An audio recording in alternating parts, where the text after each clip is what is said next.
Okay, so one of the challenges of filmmaking is that you have 5% of what you actually filmed makes it into the film, and then you have 95% of really great material that never sees the light of day. And so what you're about to see is the first episode of Mini, where I'm taking some of the unused video footage and I am daylighting it and putting it out there, because all of the information that I gathered during the time that I was making 400 Feet Down is valuable information. Every person I talked to led me to the interviews that ended up finally being selected to go into the final version of the hour-long documentary film, which you can see on this YouTube channel, by the way.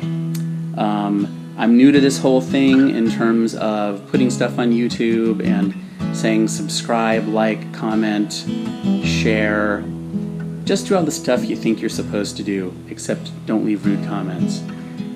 So in this episode number 1, I decided to start with trespassers, because trespassing is an issue that Wakestone and the RDU Airport Authority have been really pushing hard as a narrative device to try to make mountain bikers look bad, and to also make it look like there's just this small little group of trail bandits that sneak out onto the trails and do awful things to their trails. And it's just not the case. And so I decided to interview the trespasser I know best, my father.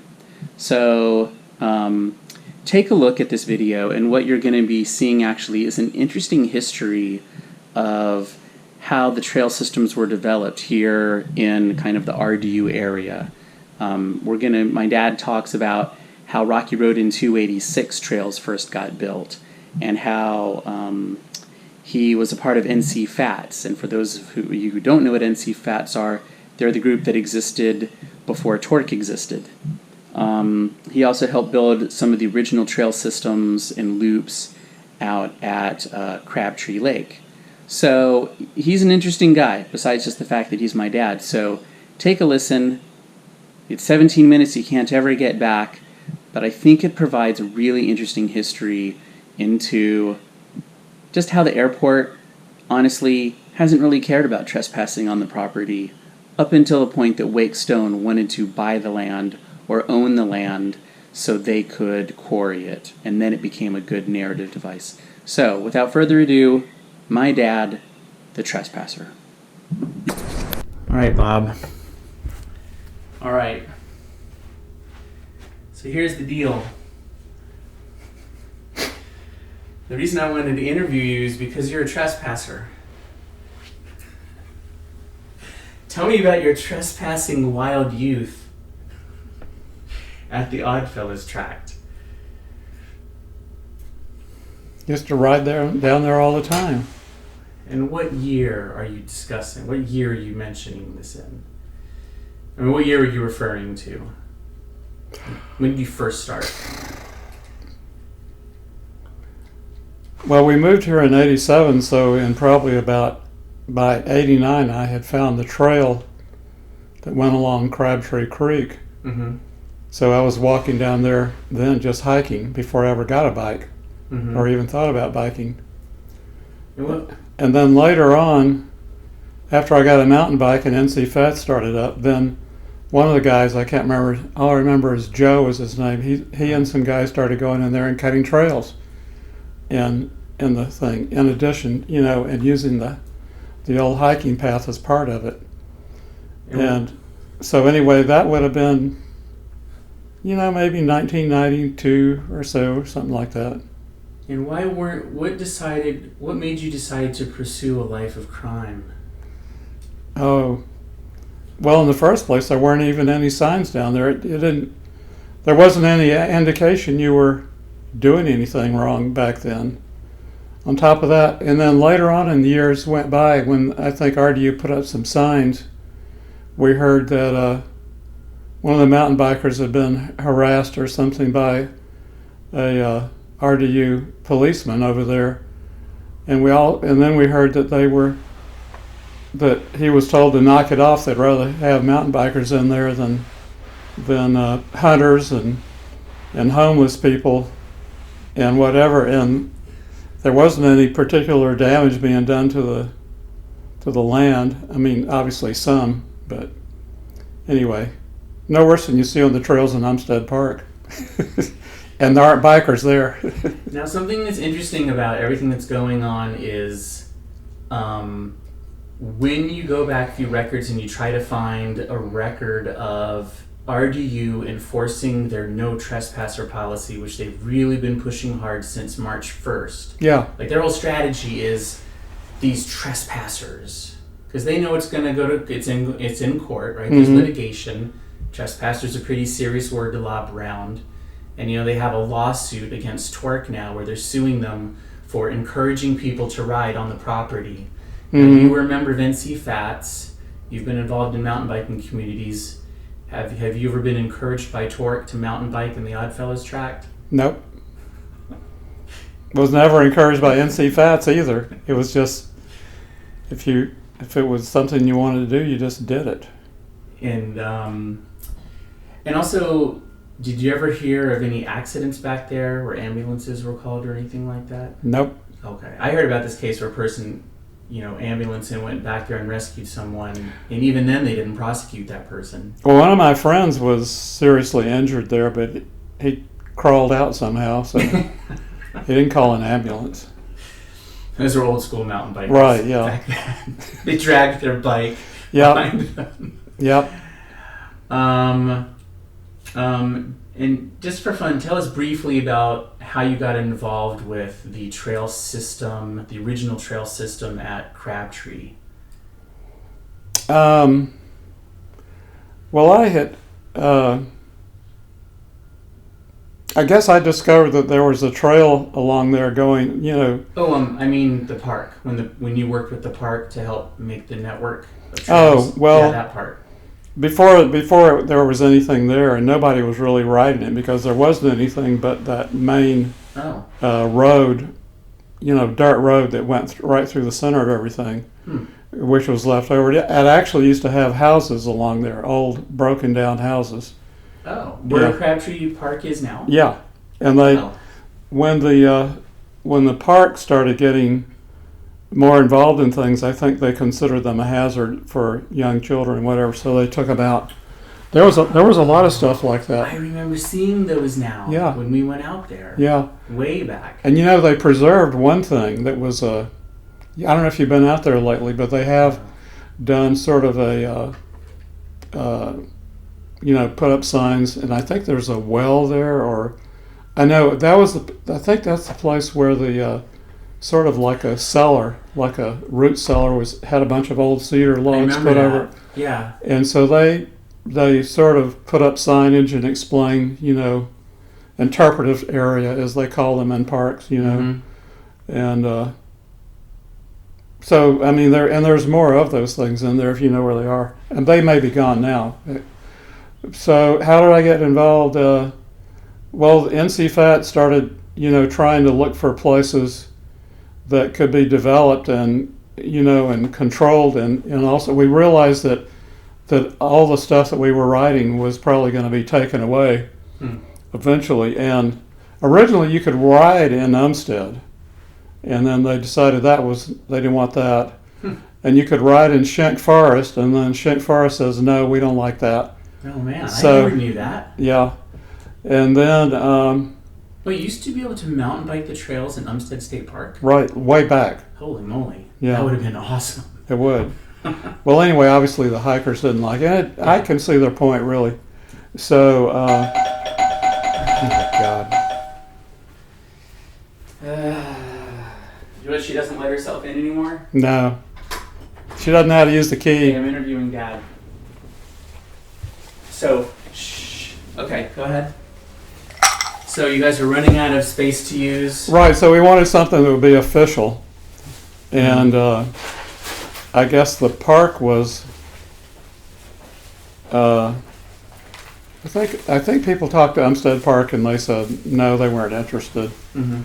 That was way back, and I remember there was a group that Sig Hutchinson ran that was called Triangle Greenways Council or something like that, and that was sort of part of it. They were trying to see if maybe you could ride on the Mountains to Sea Trail. Well, that wasn't very friendly either, you know. And so anyway, some of the club officers started talking to Wake County because the park was there, and people knew that it had all this extra land in it. So it took like a year or more, and what we didn't even realize that the land was from RDU until we got into it. You know, we just thought, well, Wake County owns this or whatever. And then it turned out that the lease had to really be with RDU more than, well, you know, I'm honestly not sure whether it was with the county park or RDU or both somehow. So it's confusing. Definitely. It is confusing. I don't really remember.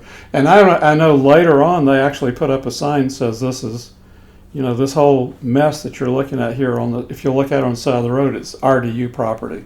Right. That wasn't ever there in the beginning. Yeah. So anyway, so we just started, you know, the whole thing was approved, and we just I can't remember the guy who did it. He was a real go-getter, and took over the task of laying out the trails and organizing all the people, and so we just started building trails, you know, and obviously the trails were built in the order of the numbering: loop 1, 2, 3, 4, 5, 6, etc. And that was the order they were put in. They were that's their chronological order. Oh, so literally loop 1 was built first. Right. It was just one loop. That's right.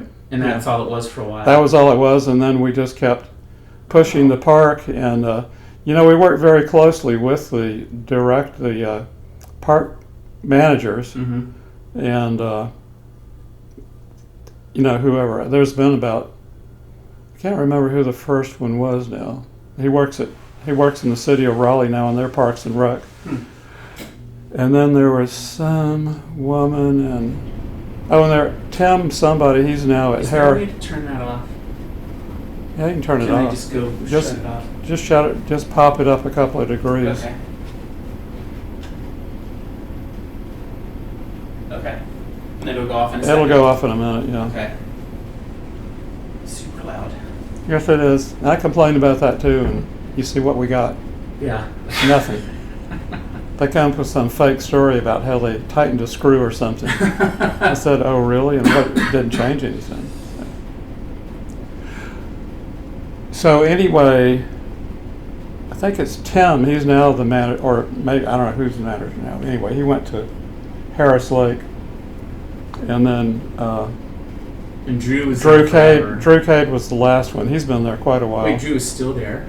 I think he is. Wow, that's a long time. Yeah. When did Loop 1 get built? I don't know. Well, you were there. I can't remember that. That's a long time ago. What bike were you riding then? I was riding a Trek 850. Now see, isn't that funny? You don't know the year, you remember the bike. Right. Wait, well, that's the one I have. You gave me that bike. No, Joe got that bike. Joe got that one. Right. I have a Trek Antelope 850. I think it's the one you bought for Mom. I think it is. Golly, that is old. Yeah.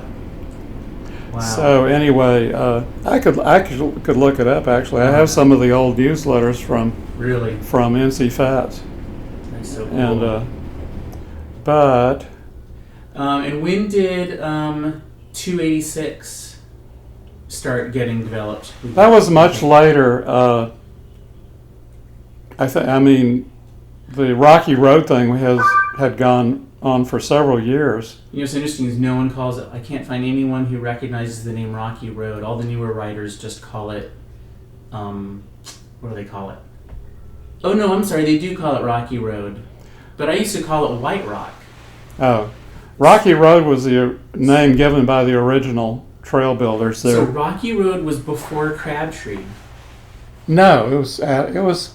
Well, they did Crabtree first, and then guys sort of started going over there and doing that. Okay. I mean, there were already some trails there. I mean, the trail along the creek was there all along. Right.